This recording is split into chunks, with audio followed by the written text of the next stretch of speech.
இன்றைக்கி நம்ம வீட்டில் பாக்கெட் பால் கொழுக்கட்டை எப்படி செய்கிறது பார்த்துடலாமா? இதுக்கு தேவையானது அரிசி மாவு, கொஞ்சம் தண்ணி, கொஞ்சம் சுகர், கொஞ்சம் பாக்கெட் பால், அவ்வளோதான். ஸோ இந்த அரிசி மாவில் தண்ணி விட்டு சுகர் விட்டு இந்த மாதிரி பதத்துக்கு குட்டி குட்டியாக உருண்டையாக பிடிச்சிக்கோங்க. உருண்டையாக தான் பிடிக்கணும் அப்படிங்களா, உங்களுக்கு என்னென்ன டிசைனில் தேவையோ அந்தந்த டிசைனில் பிடிச்சிக்கோங்க. ஆனால் முடிஞ்ச வரை சின்னதாக பிடிச்சிக்கோங்க, அப்போ தான் சீக்கிரமாக வேகும். அது மட்டும் இல்லாமல் சாப்பிட்றதுக்கும் ஈஸியாக சாஃப்டாக இருக்கும்.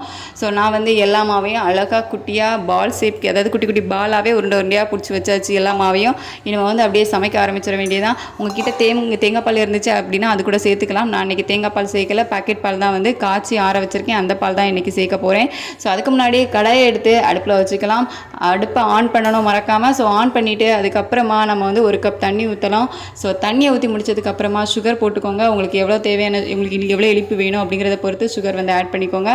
அதுக்கப்புறமா நான் வந்து காய்ச்சி ஆற வச்சு வச்சுருக்கேன்ல பால், ஸோ அதில் வந்து 1 கப் எடுத்து அதையும் வந்து இது கூடவே ஆட் பண்ணிக்க போகிறேன். அதுக்கப்புறமா பொறுமையாக வெயிட் பண்ணணும். இது வந்து கொதிக்கணும். கொதிச்சதுக்கு அப்புறமா தான் நம்ம வந்து உருண்டை பிடிச்சி வச்சுருக்கோம்ல, அந்த குட்டி குட்டி உருண்டை அவ்வளோத்தையும் இதுக்குள்ளே போடணும். ஸோ அதுக்கு முன்னாடி டேஸ்ட் பார்த்துக்கோங்க, சுகர்லாம் வந்து கரெக்டாக இருக்குதா அப்படின்னு சொல்லிட்டு டேஸ்ட் பார்த்துட்டு அதுக்கப்புறமா நீங்கள் குட்டியாக உருண்டை பிடிச்சி வச்சுருக்கீங்களா, அது எல்லாத்தையும் இதுக்குள்ளே போட்டு கொஞ்சம் நேரம் வேக விட்டு எடுத்தீங்க அப்படின்னா சூப்பரான பாக்கெட் பால் கொழுக்கட்டை சூப்பராக ரெடி ஆயாச்சு.